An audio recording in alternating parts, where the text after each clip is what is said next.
Hello and welcome to Funny Science Fiction, the live edition.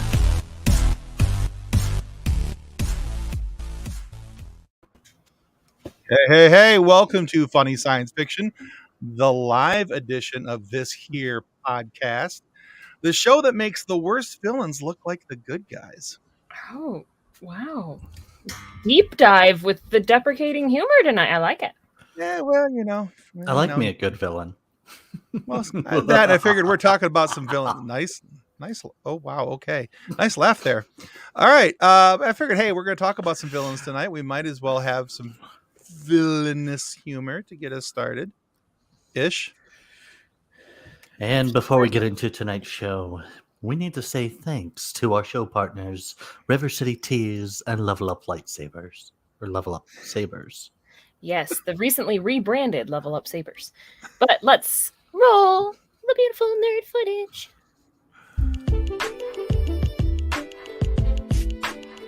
With over 700 designs to choose from, River City Teas has something for everyone.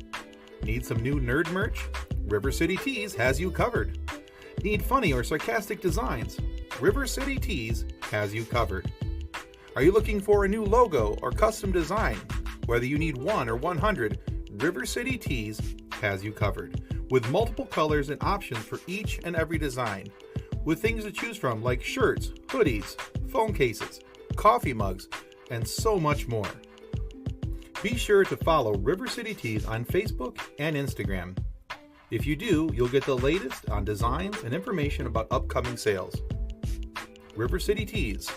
Let's make a shirt together.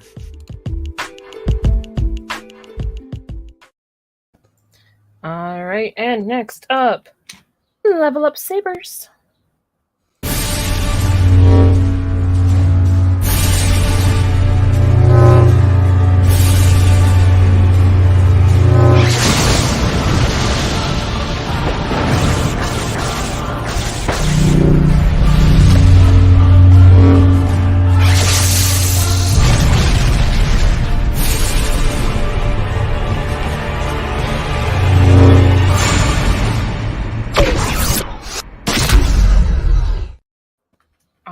And as you guys already see, those are in the comments, and they're also in the show notes.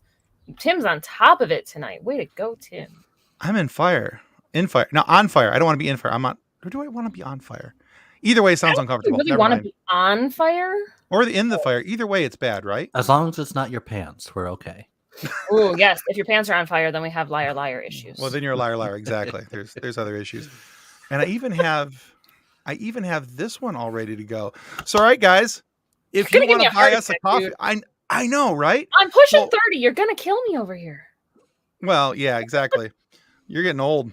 So if you guys want to buy us a coffee, you can help us continue to make this absurd content that you're viewing at the moment or listening to at the moment. And it helps us to offset some of our costs and continue to make this content here. But also, as you're watching here on YouTube, please take a moment to subscribe to our show on YouTube. It's going to help tremendously. And our Facebook user is Pushing Dead. Whichever one that is tonight. And I do appreciate a good Rage Against the Machine reference. So well done, you was. Oh, it's Ron. Ron, lip it. Ron, you're not pushing Dead. You're pushing something. You're pushing awesome. I don't know about Dead, but yeah. Limits. Shopping carts, probably. Yeah. Buttons. He's married. That doesn't take, So, all right. I'm going to shut up before I push it any farther. I think we're hilarious. Well, I tend to think so as well. Nick, I think, is at this point, it's just like, yeah, whatever. Just you guys do what you gotta do. This is why Tim does not make a good villain, because he sits there and talks and talks and talks and just doesn't get on with the thing. No, that would actually make me the best villain, because every villain you've ever watched ever monologues until they drive somebody insane. They never actually get around to the death. They never get to the killing. I have met a couple of villains that have done that, and they monologued after they did the deed. Well, let's welcome. You met villains who killed people? You watched them kill the people? Well, it was an off-screen death, so.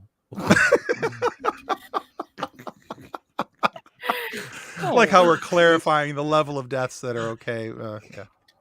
Let's welcome our guest tonight from MonoRants, the boys podcast. We have Niall and Ciara. All right, welcome, guys. We're having some Hey, tech guys. video issues, but welcome. We're glad to have you. Yeah, thanks for having us on. I think Yeah. Ciara just manifested our camera into not working because she hates being on camera, but we'll power through. But now I'm the only girl that can be seen. Makes me sad. At the moment, that's a good thing because it's midnight here. Yeah. And I'm in my dressing gown.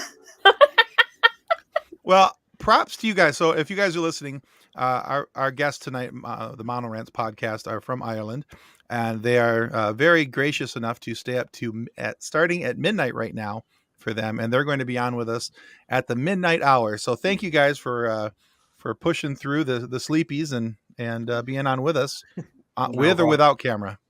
We're going to stay up late, swap man-to-man stars, and then in the morning, I'm making waffles. I love waffles. Waffle fries. Ooh. All right, but before we get into our show, can you tell us more about MonoRants and where our viewers and listeners can find your podcast? We're available on most podcast providers, as far as I'm aware. If there's any that we're not on that people use, let us know. But your usual Spotify, Apple Podcasts, Google Podcasts, Spreaker, Good Pods, the whole lot. And we have two podcasts. The first one you mentioned already is MonoRants The Boys. As our main pod, we cover all the episodes of Amazon's superhero TV show, The Boys, and their little animated spin-off they did a few months ago, Diabolical. Mm-hmm. And while we were waiting between seasons of The Boys, we started covering some of our favorite movies over on MonoRants The Movies. Awesome. Excellent. I'm going to have to check out your boys podcast. That show is so much fun. It is so wrong on so many levels, but and our podcast is probably as not safe for work as the show, just as a warning for people. Oof, good to know. I am excited about season 3, though. Oh, I can't wait! Cannot wait. Jensen Ackles, but I'm sorry, I'm good. I started watching season 1. That's a very, very good thing because I loved him when he voiced Under the Red Hood. So to see him do basically a live action version of that character, a parody of it, I'm very, very excited about that. Plus, he's going to be playing the villain, so fits for tonight. There you go. Yeah, I started watching it, but I don't think I just kind of, not that I wasn't liking it or I don't know why. I just kind of drifted off. I got distracted. I'm squirrel brained, so that doesn't help anything. It's very full on as a show. I will say that, like, if you're not kind of into it straight away, it might not be something that grabs you and holds you the whole way through. But for us, we're massive fans of the comics, so we've been waiting for it for years. It was one of the things that my husband started watching, and I walked into our bedroom one night and did the, "What on earth is this?" And he told me, and then I started watching it with him, and I'm like, okay, no, this is fantastic. Like, I had put our daughter to bed and came into the C4 scene, and it was the wait. Oh, nice. wait, they did what with the what and the where? Yeah. Somehow I got hooked on it. So that's an interesting introduction scene, all right. Mm-hmm. I don't remember that, so clearly I need to go back. Oh yeah, you need if you don't remember the C4 scene, you did not watch. So clearly, this is something that would stick with me if I had seen it. Yes, it's second episode as well. So there's a naked man in a cage. If that helps, you'd remember. Okay, all right. Well, no, I don't remember, so clearly I need to go back. All right. Well, I'll add that to my list of things to go back to. I'm. Yeah, the gnome went where? Exactly. You're still muted. You're muted over there, Nick. Although we do prefer that at times. Nice callback, John, to a very, very far back episode of ours with Guy Sklanders. Actually, that was episode 2. We're on episode 81 this week. That was on episode 2. So yeah. He's making an episode 2 reference about episode 2 of The Boys, though. I got to give John Lost props there. That's impressive. It's actually kind of impressive, yeah. He does that sometimes. Look at him go. getting all his stuff done, and sometimes he's and being impressive along the way. All right, so let's jump into the topics for tonight before we waste too much more time, because I could ramble the rest of the night, because again, squirrel brain. That's what you do. All right, so for the reason why I have assembled you all here together, You're wondering why. if you're wondering why I brought you all here, so tonight we're going to start with the topic of Moon Knight. Yeah. Anybody raise your hand if you were confused by the conclusion of Moon Knight? You can't see, but my hand is up. Okay, good. All right. So much as mild annoyance. That too. Yeah. Yeah, I was really hoping for many more answers out of Moon Knight than what we got. And I demand satisfaction. And I did not get it. No, I don't think anybody did, really. I think it's but I think that they're hinting that there may or may not be a secondary season of this show, and I was hoping that maybe that this was going to send a launch into Doctor Strange 2, and I haven't seen that Doctor Strange 2 yet, so I don't know if there's any connection there, but based on the way it ended, I don't think that there is. Honestly, at this point in the MCU, I'm not sure there's connections anywhere to anything. It seems very loose right now, right? None of it makes sense right now. I think that's probably for the better, because certainly coming to the end of Endgame, and well, I kind of after Endgame, there was so much, I thought, ridiculous speculation about every little bit of information they released about what was coming out and what film would be when and what would be a series, and everybody was speculating like crazy. And I think maybe they just want to be able to take a step back from that and go, right, well, see that we can get these movies to stand alone and these series to stand alone first before we try and work out how to weave them all together, because I think that's where DC went wrong at the start. Yeah. And if you think back to phase one, Iron Man was just the Iron Man movie, and Captain America was just the Captain America movie. And then it wasn't until we got the first Avengers film, and even then that was only very loosely tying together the characters rather than anything that happened in those movies. Right. Yeah. Well, I kind of felt like they went back after those and started retconning things and tying together the loose knots, and to make it a more of a connected story. I kind of feel, though, with the current multiverse, that it's look at this buffet of superheroes we have for you, and they just threw them all at us at the same time. And I mean, that's great. There's so much to take from, but I don't know where to begin. Yeah, they're kind of using the spaghetti method at the minute. Throw it all at the wall and see what sticks. Yeah. Basically.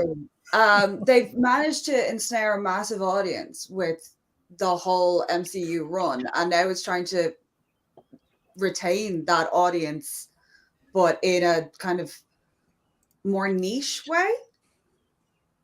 So they are targeting specific age groups and things like that more now, as opposed to the movies, which were extremely family friendly.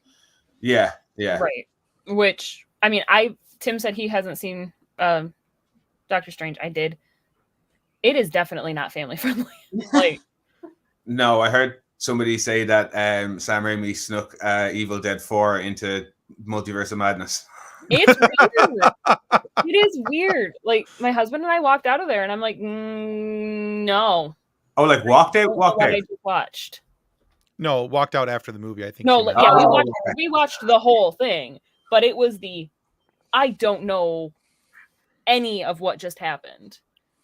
In a good way, or in a good way, or in a that's how I felt after watching Eternals, but in a bad way. No, I would Eternals say was just a hot mess. Yes. Start to finish. Eternals was such a hot mess. I had such high hopes for that movie and the possibility of that being able to tie some things in. I'm hoping that, again, is another movie that I was hoping that was going to get tied in together somewhere, but I haven't seen it yet. And I'm very confused by what Eternals was supposed to be. And speaking of, that was one of the things I was thinking about when we were watching Moon Knight and they started to introduce the Egyptian gods. I was like, what level of interaction and power will the Egyptian gods have with things like the Eternals or the the TVA from Asgardians. Loki, or the Asgard. Where would they sit in the hierarchy of power? Like, Yeah, we have no clue. I don't think anybody has a clue. No, Like, no. But now, did you guys stick around and watch the post credit scene after the end of the episode? Yes. Because that up to that, I sat there watching the credits, ranting and raving at the screen, going, "But why? And how about this? And what about this? And if we don't get a seed now that answers these questions, I'm going to be so annoyed." And there's the bit in the credits with the 3 masks, but we'd only seen 2 of them, and we were like, "Where's the third one? Why hasn't that happened? You can't not tell me the answers." Yeah, right. So, the post-credit scene answered most of the questions I had that were around Stephen and Mark's character, but right, with the introduction of Jake, the actual introduction of Jake. Now, I think that we actually saw Jake in episode, I think 5, or was it 4, where they're sitting. I can't remember, but they're sitting there. They're getting interviewed by the Dr. Harrow at the Institute. 5 is Asylum. Okay, then it was in 5. We but technically saw him in other episodes. We didn't see him. It was more pronounced in the Asylum episode, because there was the version of Steven that was all put together and nice and very prim and proper, right? And then there was the Mark, who was angry and yelling and looked a little disheveled, and then the screen kind of went fuzzy, and then all of a sudden there's this guy sitting there who's got bandages over his nose, looks like a black eye, pretty well beat up and stuff. I'm pretty sure that was supposed to be Jake. Because he's the one who's more rough and rowdy. So, and it would appear that Niall, that you're not the only one who would rant at the screen. Gosh, so he totally does that. Good. So like worse than people yelling at football games. I yell at sporting events. I also yell at movies and things when I'm probably not supposed to, but that's not the point. I yell mostly with kids on my lawn, but that's a whole nother story. That's just because you're old. Shut up. Nobody likes you. All right, so one person in the world likes me. It just probably usually two. rotates on who it is. Well, yeah. All right, so what are you guys' thoughts about Moon Knight moving forward? Are you hoping for a second season? Are you hoping to get more? Because it seems like Jason Taylor said earlier, that he enjoyed the isolated story. I too think that now it's an isolated story. And I think that they're setting up for something else. Do you think there needs to be a second season to continue, or that they could just take from this and jump to something else? What else would they jump to from that? That's the only thing that I was thinking. If they didn't go for a second season, where would you put Moon Knight? Right, unless they're like introducing characters to go into the next, the new Avengers, but these aren't even the new Avengers. Like, yeah, because there's my only thought is and right there with Jason is that it's going to roll somehow into Blade, and I was hoping that we were going to see the Dark Knight from Eternals show up in here somewhere, along with Blade, and because Stephen was in London, and I was kind of hoping that somehow that would all tie in, and we'd see something along with those, and that maybe this might be I think they called it, and I didn't read a whole lot of these when I was a kid. I remember seeing them, but it was almost like the British Avengers. They called them the MI13, I think, but they focused a little more on the supernatural side of stories and things like that, which would actually fit with Moon Knight, Blade, and Dark Knight if that were to happen. I was kind of hoping for that, but it would be more along the lines of Justice League Dark, where it would be more magic based version of the Avengers. That would be an interesting route for them to take, because they've got the introduction of magic with Doctor Strange, and that opened up a whole new world of dimensions and things that they could play with, as opposed to kind of straight save the universe. I'm not quite up on my Marvel lore as I would be in my DC. Is Black Knight? That's that was what was teased at the end of Eternals, yeah. That was the guy that was standing there opening, and when it was starting to look at the blade, and then when the sword there, and you heard Blade's voice off camera. You never saw him, you know, and ask him if I could. No, that was the other one. All right.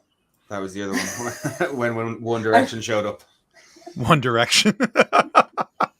Yeah, I'm still not sure how that I'm. Look, I know they're stepbrothers and all, and you know, and, there's the whole Thor and Loki comparison, but I'm still not sure that I'm sold on Harry Styles being, you know. Well, doesn't that create problems? I had to look up who Harry Styles was supposed to be after watching that post credit scene. Yeah, still wasn't very sure. I had to look it up too. He's half deviant or half eternal or something like that, and Thanos is also supposed to be. So yeah, shouldn't the Eternals have gotten involved with the whole snap thing then? But that's a whole other story. Yeah, because they were saying that they had to sit off onto the side, so I'm not really sure what's going on there. But yeah, like I said, that whole movie was a hot mess, start to finish, and none of it really made sense. And when I thought it started to make sense, they went kittywampus the opposite direction. So, you know, what are you going to do? But I mean, if they are going to make the transition to the more of the supernatural, darker side of the comics, then that would almost make multiverse make sense. Like, Doctor Strange 2 would almost make more sense if that's where they're going with it. Interesting. It would be a fun way to go because the traditional superhero thing has kind of been done to death at this point. And to kind of shift more into the magic realm, I think would be it would breathe new life into a franchise as well. Yeah. And for the kids that don't necessarily want to be the superheroes, they have a whole new plethora of characters to choose from who deal with things differently. Oh, the poor goth teenagers need some idols too. Yeah, they do. They do.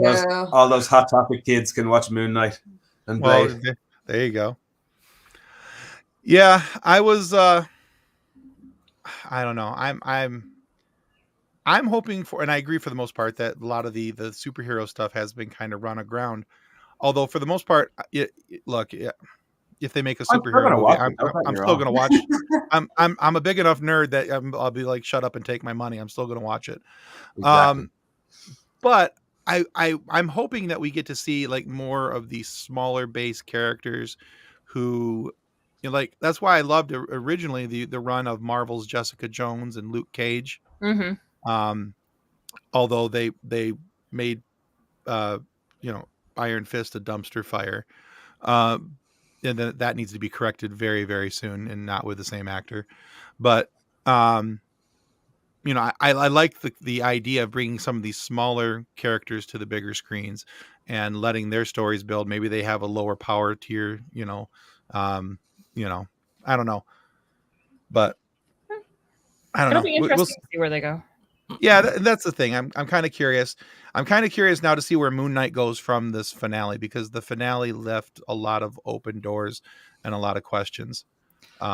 See, what's Jason saying here? Jason says, with the end of Doctor Strange, we'll be connecting Loki and Stranger's story into the third Strange show, or what's next. It'll all lead to Secret Wars. Okay. If it leads to Secret Wars, I'm cool with that. I don't know how you're going to connect Doctor Strange to Loki, though. I love you, Jason.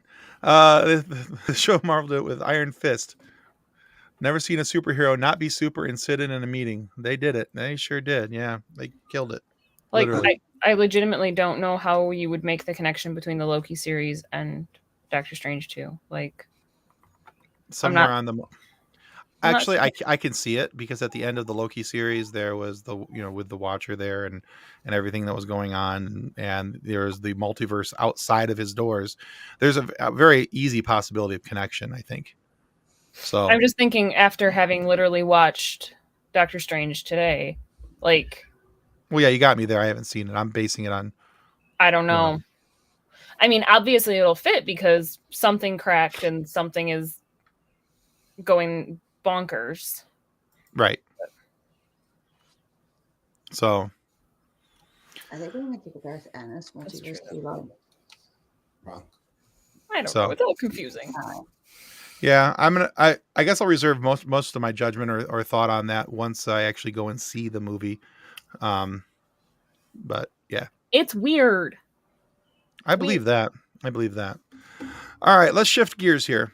Just real briefly, I know that you all know that I am not the world's biggest Star Trek fan.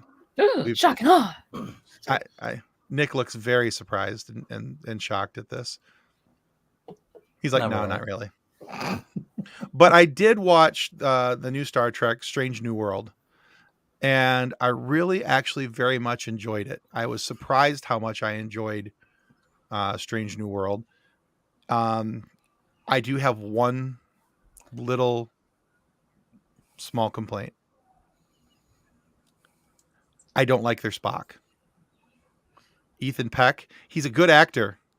I like him as an actor. I like everything about him. It just, I don't know. I never saw Leonard Nimoy's version of Spock or Zachary Quinto's version of Spock as this big muscle-bound man. In the first episode, this dude's standing there without his shirt off. He looks like he's a linebacker for American football who looks like he could bench press half the track. And I don't know. He also has an amazingly deep voice. Spock? I'm sorry, what's that? Have they got a beefy Spock? Hang on, because I haven't seen any of this yet. Yeah, he was also on Discovery. His name is Ethan Peck. He's a great actor. I have nothing wrong with him, and I would actually love to have him on the show and talk with him. I'm not used to Spock being a little more muscly. Beefcake. Yeah, he's a little more. She's like, yeah, he is. Vulcans have always been viewed as this kind of their intellect over their physical prowess. They're and Leonard Nimoy was quite slender, and that seems to be the body shape they went with. Yeah, Spock. He's just he's not. I'm not saying like he's ripped and muscle bound and. But in comparison to versions of Spock that we've had in the past, I just, he's a bigger dude. I think he's a good actor, and I think he has the essential qualities to play Spock. He's got the characteristics down. He's got the, the pacing and timing of the voice and how Spock carried himself. He seems to have all those things. So I'm not by no means dogging him as an actor. It's just, I was not prepared for shirtless Spock, for him to be subtly and more ripped than what I envisioned Spock would have been. That's all. Well, as an actor, he's got some. He's Gregory Peck's grandson. Of course, he's gonna be good. But sorry. You said Ethan Peck. I started looking up who it was, and I'm like, wait a minute, he looks familiar. That's because Gregory Peck is his grandfather. I'm okay. Yeah, I find your statement illogical, Tim. I'm okay with that. Also, whenever you watch Star Trek and you expect anybody to be shirtless, it's Kirk. Not Spock, yeah. It's generally Kirk. So yeah. Bingo. Yeah. That was what kind of threw me as well. I wasn't prepared for shirtless Spock. However, the storyline, the pacing, the action, and more importantly, the science in the show, I thought was actually really good. And Jay, if you haven't seen Strange New Worlds, you really need to go check it out. It's a lot of fun. It's on CBS, I think, every Thursday, and also on Paramount Plus. Sulu is also shirtless at times. I actually hadn't heard of it until you mentioned it. So, but yeah, I look, and for me, a Star Wars guy to go, hey, you guys need to go watch this, I think is actually pretty impressive, because I typically don't recommend Trek. So I didn't realize it, but our guest last week talked about it briefly. Like he made mention of it, but we were like, oh, I didn't realize that's what it was. Oh yeah. He talked about it a little bit in our interview. Absolutely he did. So, but yeah, that's all part of it. That's all I wanted to say. If you haven't watched Star Trek Strange New Worlds, make sure that you go check it out. And maybe that's why I like it, Jay. It has a bit of a Star Wars influence. That's entirely possible. So, but yeah, it's just been. It was how unfair I think it is that you're getting all this new Trek and you're getting all this new Star Wars, and there's one Star franchise that's not getting anything new, and it upsets me greatly, and that's Stargate. Where's the new Stargate? Damn it! So I've heard there is something in the works. There is something in the works. Yes, I've been following it closely, but something in the works is not something now, and I want something now. I want my cake and I want to eat it too, and I want to eat it now. I'm sorry, what was that? We were cheated out of it. We got a very, very bad Stargate Universe. We got 3 seasons. It ended on a cliffhanger. Well, Universe was okay, but I was more going to talk about Origins, that the web series that came out in 2017 that was supposed to be a thank you to the long-term fans of the series for sticking around. It was hot water trash. Yeah, a slap in the face of 10-minute web episodes that did nothing but poop all over canon. Sorry, yeah, it's bad. It was bad. I don't know if you guys have seen it at all, or I stopped at Atlantis because I heard Universe kind of was. Universe had its moments. If you enjoy Robert Carlyle in any fashion, watch Universe. He is magnificent. He is conniving. He's secretive. He's completely out for his own means. Yeah, he's the nearest thing to the series bad guy. But he's on the ship and actively kind of working to further his own ends. And I would watch Robert Carlyle eat a dictionary. I think he's as soon as you said the name, I'm like, I know who that is. Why do I know who that is? He's been in everything. I thought you were going somewhere different with that one.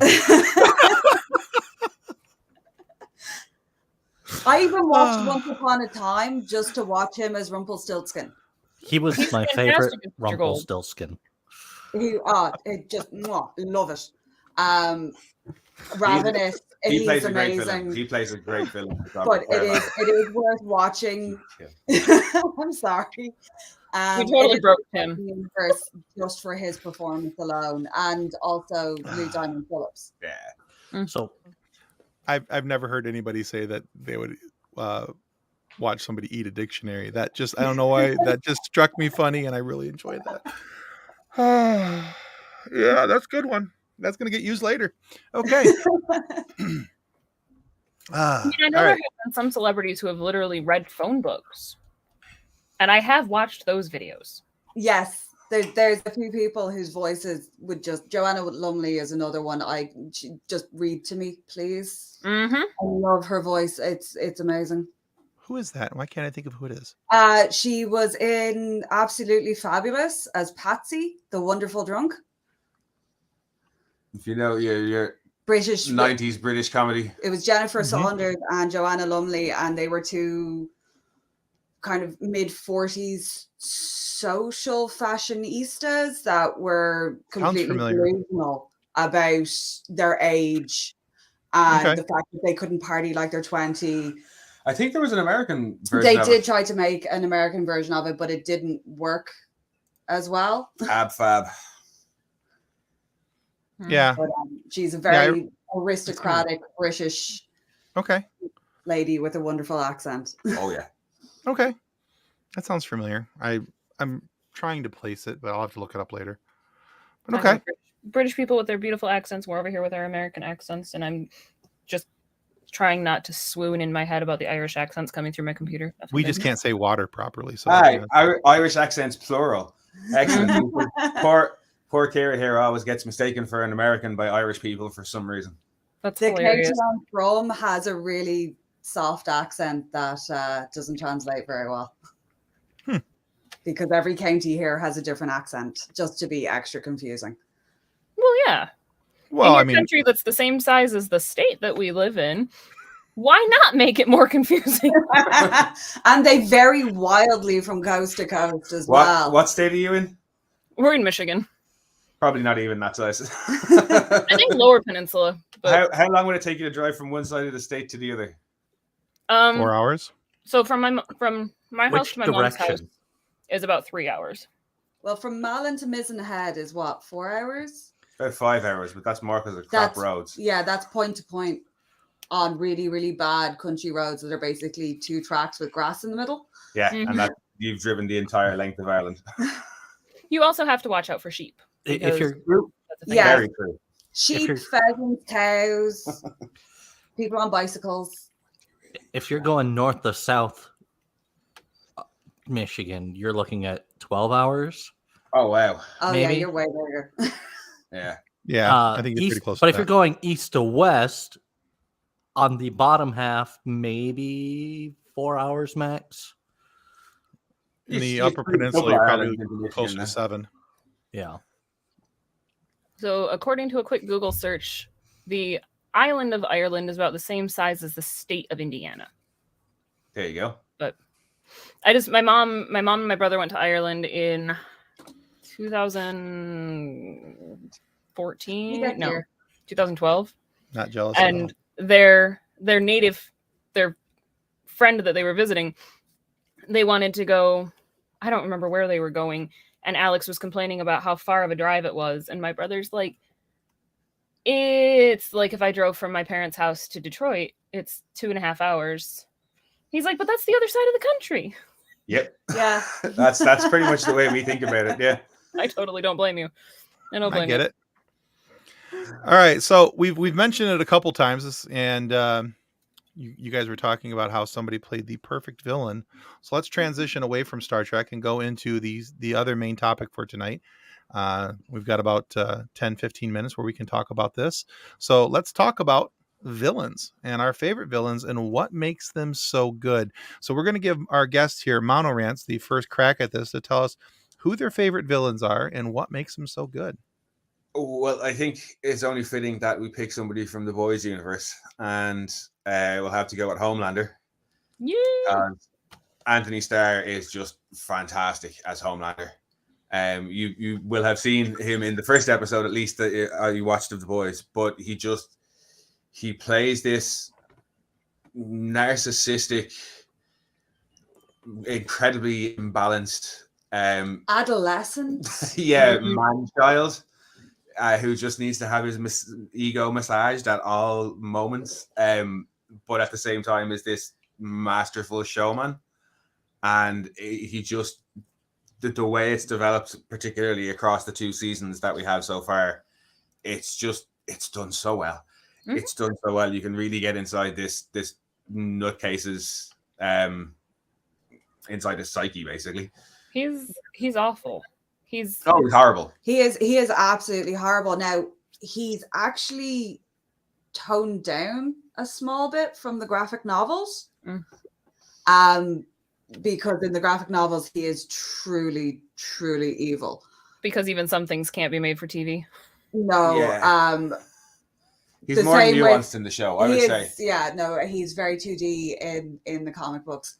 A lot of the characters are, given it's a more limited medium, they've all been fleshed out in really, really interesting ways. But Homelander has become very nuanced. His paranoia, his obsession with fame and having everybody love him, that consumes him, then drives him to commit horrendous acts. Mm-hmm. Very, very interesting to watch his complete disregard for everybody else around him. I did like how in season 2, though, he won't go full Nazi. No, that's his line. They have a character in season 2 called Stormfront, who was also a brilliant villain. And she's supposed to be one of the first superheroes, but she was actually created by a Nazi scientist, and not in the kind of Captain America good scientist, but stuck working for the Nazis. Actual, like more Red Skull, card-carrying member of the Nazi party, and proud, and made this Aryan superhero. And she's still around in the modern day, and she's trying to get Homelander on side. And there's a bit towards the end of season 2 where she's kind of letting the Nazi out a bit more and talking about her ideas of like a final solution. And you can see Homelander's like, but he has a line about the wrong people. There's a couple of billion of them. They won't just sit down and take it. And you can see the cogs turning in his head. And he's like, well, if she wants to kill all these people, then they won't be there to worship me. That's all he's concerned with, is just the love and adoration, and he will do anything to get it and to keep it, no matter how despicable and what lengths he has to go to, as you see with the airplane scene in season 1, where Kathleen knows what I'm talking about. He's just, and it's one of those things with the villain where you hate this character. This character is awful, but they portray it so well. It is very, very similar to that poor kid who played Joffrey in Game of Thrones. Yes. Yeah. He went to acting after university that. in Trinity College Dublin, which is in the center of the city. It's also open to the public because it houses the Book of Kells. Yeah, it's a big tourist attraction. So he would be trying to go about his day and then having people verbally assault him because his portrayal of Joffrey was so good and people hated him for it. And it's a very, very similar thing, that to get somebody who can make you loathe them on screen, but then when you see them in person out of character, the separation between the two is that much harder. Yeah. That means you've done your job. It really, really does. Yeah. I mean, I feel bad that, you know, the actors are somebody, you know, can't make that separation, but I also think that means you've really done a really good job as an actor. If that's the first thing that people think of when they see you, is that, hey, you were that one jerk in that one thing that they watched that one time. You know, I'm not a jerk in real life. Come on. I'm a nice guy. On TV. I'm a nice guy. All right, excellent. Is that a pick for both of you or just for one of you? Well, I think it would be for both, but Kira, you wanted to talk Zorg, I think, didn't you? I love Emmanuel Zorg from The Fifth Element. I really do. I can't complain. Make your case. Make my case. He makes a deal with somebody called Mr. Death. Okay. Yeah. To destroy, which is a planet-destroying black star that's just moving through the galaxy, eating everything. And he's offering up planets on a platter. Not the actions of a good guy, I suppose. No. Plus, his head starts leaking this black ooze halfway through it. Well, there is that. Yeah. No, I've really not a good sign. Also proof that Gary Oldman can play anything. So I love Gary Oldman. Again, he's another one that I kidnap him, keep him in the cupboard. There's that. Yeah, there's always that. Ben doesn't need to be trapped in a cupboard. Yeah. Oh, no, make him come out and reenact bits of Leon for me, and then, you know, back in the cupboard, and then come out and do bits of Dracula. Nice. I did like how in Fifth Element that his character was just, I don't think he was an overtly smart evil man, but I do think that he was hungry for more than what he had, and so he was willing to take anything, but that also made him a bit snarky, and I liked the level of sarcasm that he had when talking with the aliens that came. I can't remember the name of the. Oh, when they come to collect the firearms. Yeah, and they're all there for the guns, and he's pushing the buttons, and you know. And he doesn't have somebody lower down who can deal with this for him because he needs to micromanage everything. Exactly. See, she gets it. So yeah, that's always a good fun. I love that movie. Yeah, and he's so dramatic as well. Mm-hmm. Which just adds to it all, the theatricality of his insanity. Yeah, I think a good villain should be able to chew the scenery. Oh, yes. Oh, absolutely. Absolutely. They should steal everything they're in, even if they're only in it for like 5 minutes. Yeah. Yeah, when they show up, your eyes better be on them. Yes. Absolutely agree. Fantastic. Good picks for both of you. Good on you. All right. Nick, how about you? What's the villain that you like and why are they so good? One of the villains that I really enjoy is the Sheriff of Nottingham, played by Keith Allen from the BBC Robin Hood. That's a good one. He was... And not Alan Rickman. Keith Allen. No, not Alan Rickman, but still good. Right. So he totally toyed with Robin Hood's emotions easily. And he literally gave Robin Hood hope at times.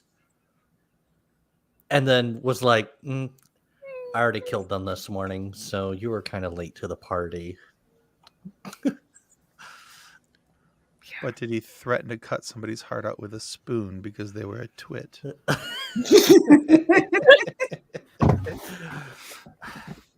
He wasn't silly like that. He he was more serious. Like, no, you're gonna die if I want you to. Okay. He was a little bit of a darker sheriff, which I mean I liked. Mm-hmm. But... And Guy of Gisborne in that series was also really good too. So they both fed off of each other, and yeah. Okay. That was a good show. Until it wasn't. Yeah, there was... You have to suspend your belief a little bit on certain things. Change the lore. Like, that's the thing that bothers me, is you can't change the lore. Marvel would disagree with you.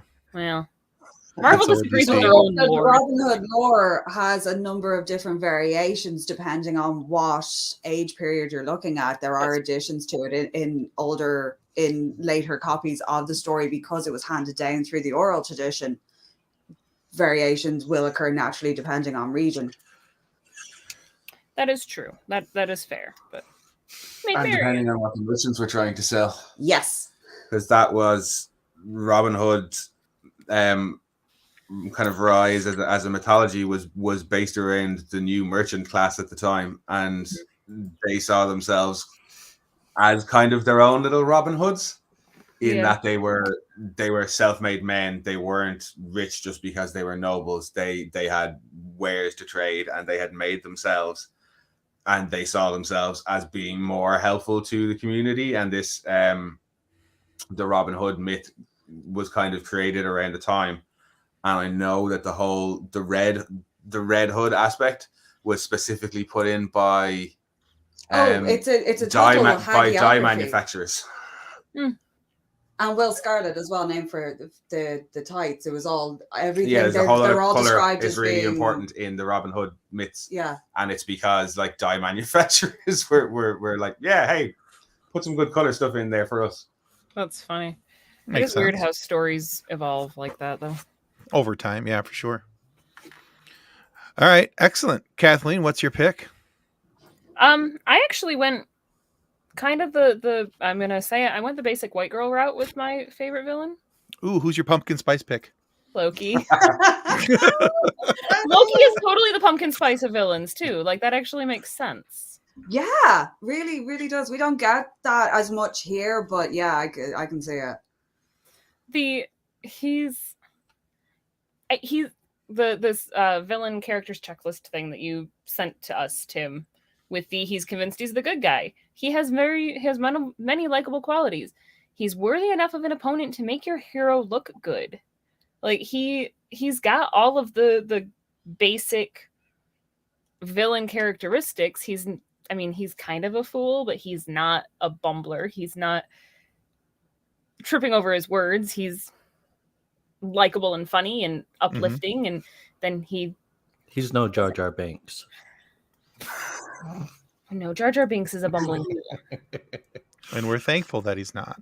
And actually, it was Nick that sent it, so whoever it was. Well, I try to be.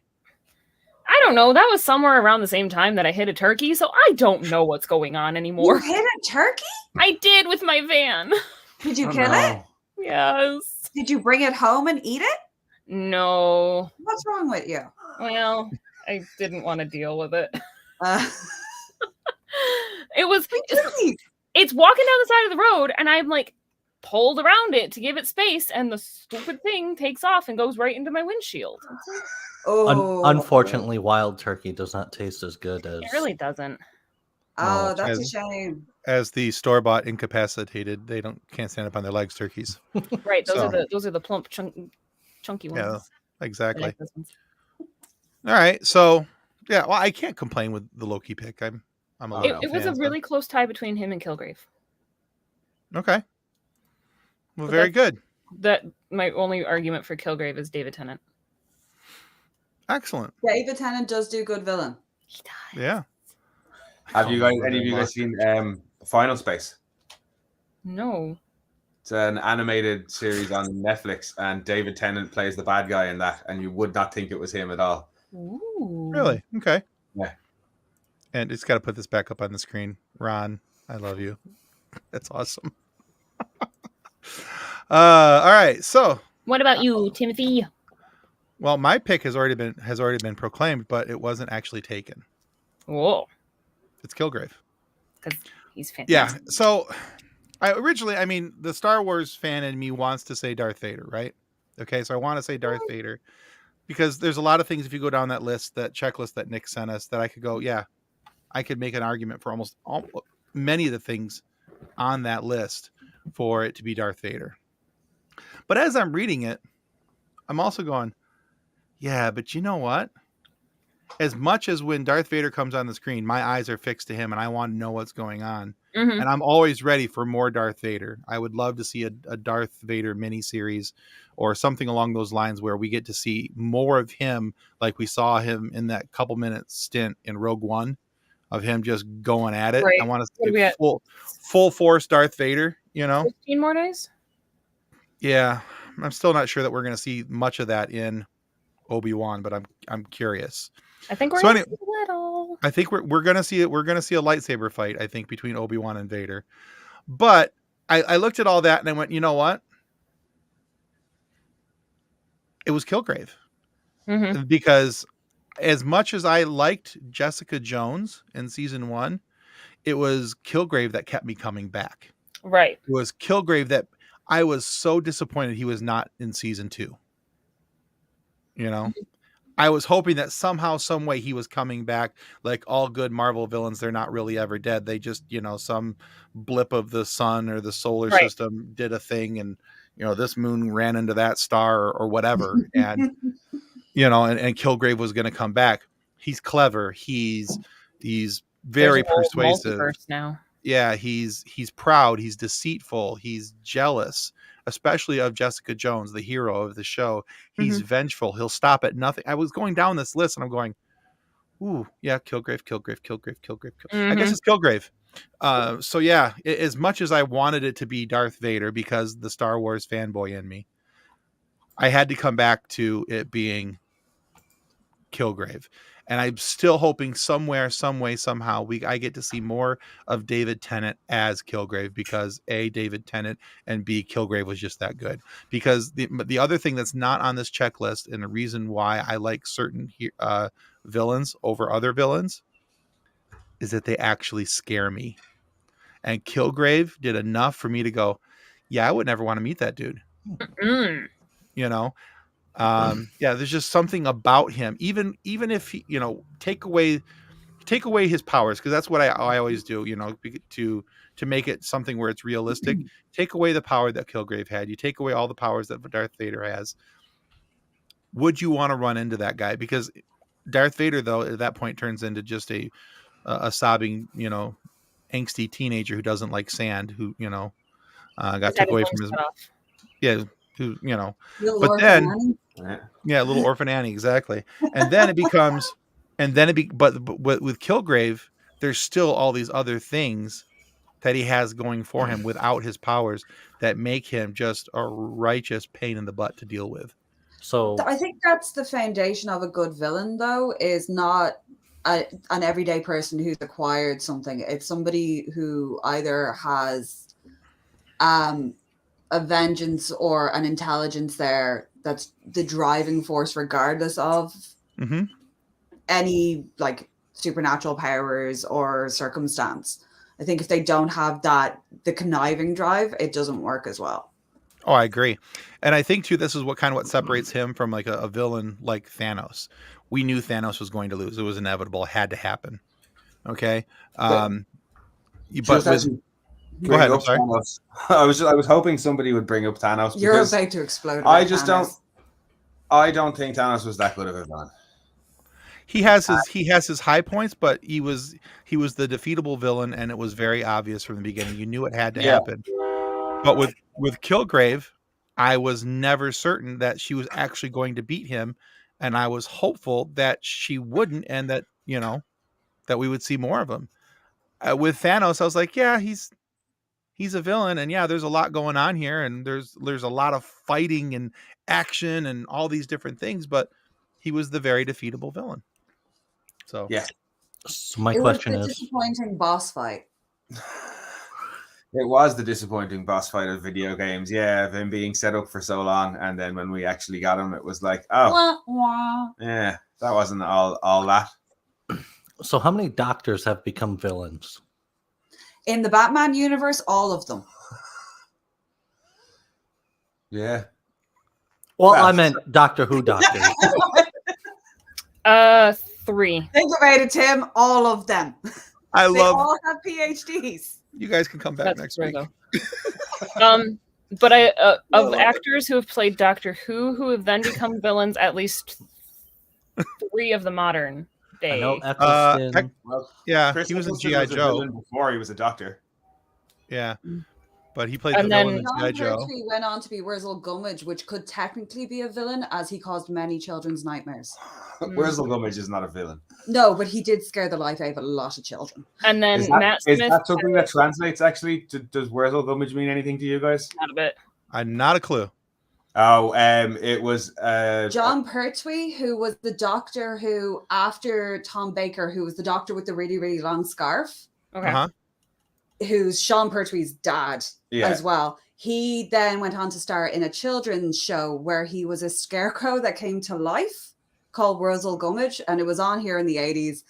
And I think it might be on YouTube. They were going to on YouTube, reboot it, and then they remembered that it scares children. It's one of those things where, like, it's I have a very real fond saccharine and memories sweet of it. show, but just there's something about the way he looks that's really unsettling.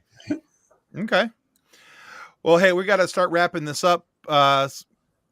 But if you would, could you guys please again remind everybody where to find MonoRants and what your show's about? Yeah, we cover everything to do with Amazon's superhero TV show, The Boys, on MonoRants The Boys. And we cover a few of our favorite films on MonoRants at the Movies. And you can find us on Twitter at RantsMono. We're on Instagram, though I barely use it, at MonoRants_the_boys. And if anybody wants to drop us an email, they can send it to monorantspodcast@gmail.com. Fantastic. Yeah, sorry for that. I was having such a good time listening to you guys and talking with you guys. All of a sudden I looked up and I'm like, holy cow, our hour's almost done. And so, yeah. Oh, wow. That was the thing I wanted to say before we it has gone along quite quickly. Go ahead, Matt Kathleen. Smith does have a villain role coming out too. Oh, does he? Okay. In the Game of Thrones prequel. So all elves become villains and all doctors become villains. Got it. Especially in the Batman universe. Oh, I love it. All right. Anyway, you were saying? So last Friday, our guest, you know him from Star Trek, The Next Generation, The Big Bang Theory, and even a webisode called The Guild. But he's also has become quite prolific at doing voiceover work and book narration, but also is a blogger, a gamer, and an author who has released an annotated yes, version of his memoir, now entitled Still Just a Geek, and that is Will Wheaton.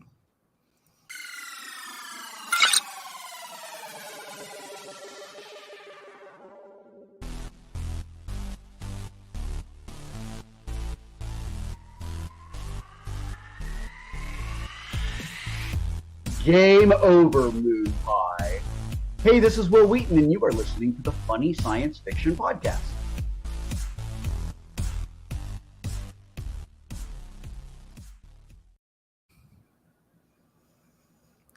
You can still find that episode of the Funny Science Fiction Podcast on our YouTube channel and your favorite audio podcast providers. And remember, guys, your subscription to our YouTube channel is a major help. So please do not forget to push the button that makes the remember to like and subscribe thing show up at the bottom of our screen. No. That was supposed to be up there all episode, but hey, in the 59th minute, you got everything else on point tonight, Tim. We're going to let this one slide? Perfect. Probably not, but okay. Well, no, we're going to mock you for it for the rest of your life, but... Okay, I'm fine with that. All right, guys, this week, our guest is a distinguished actor, voice actor that you've seen in many movies, TV shows. Let's see. Pirates of the Caribbean, Deadpool, Galaxy Quest, Community, and even in X-Files. You've heard him in the animated Guardians of the Galaxy as Thanos. Transformers games as Soundwave, and a bunch other things.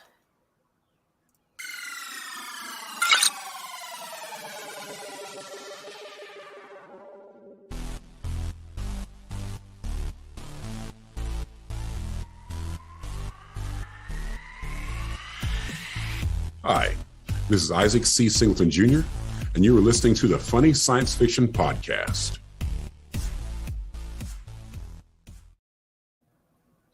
Yeah, so this Friday we're sharing our conversation with Isaac C. Singleton Jr., a super cool guy with an impressive resume with a whole bunch of stuff that Kathleen just read off. And that's just a small version of what's on his IMDb list. He also, in our conversation, explains how he came up with the voice for Thanos before Josh Brolin actually portrayed him on screen in the Marvel's animated MCU. And he's also talks about how he became Soundwave and all these different things, how he even got into acting. It's kind of an interesting story. But be sure to tune in this Friday morning. You can watch it, of course, here on YouTube, or you can listen to it on your favorite audio podcast provider. All right. Well, that's all we got. That's it. That's the show. That's Why all are there you is. Whispering. I don't know, because she started it, so I just went with it. Because it was fun. I wanted to see how many people would do it. And we want to also thank, of course, our guest, Niall and Ciara from MonoRants for coming on and spending an hour of nerdery with us. Thanks for having us, guys. Yeah, very much appreciated and enjoyed your guys' time with us. Get some sleep. Definitely. Right? Yeah. Exactly. Sleep. All right, guys, that's going to conclude us for Funny Science Fiction Podcast, the live edition. See you next week. On behalf of the rest of the hosts of Funny Science Fiction, we'd like to thank you for listening to this episode. If you'd like to be a guest on one of our future episodes, please contact us by means of our Facebook group, Funny Science Fiction. You can find us on Twitter or Instagram using the handle @FunnySci-Fi, or you can go to DraytonAllen.com and click the Contact Me link at the bottom of the page. Thanks again. Hope you enjoyed the episode.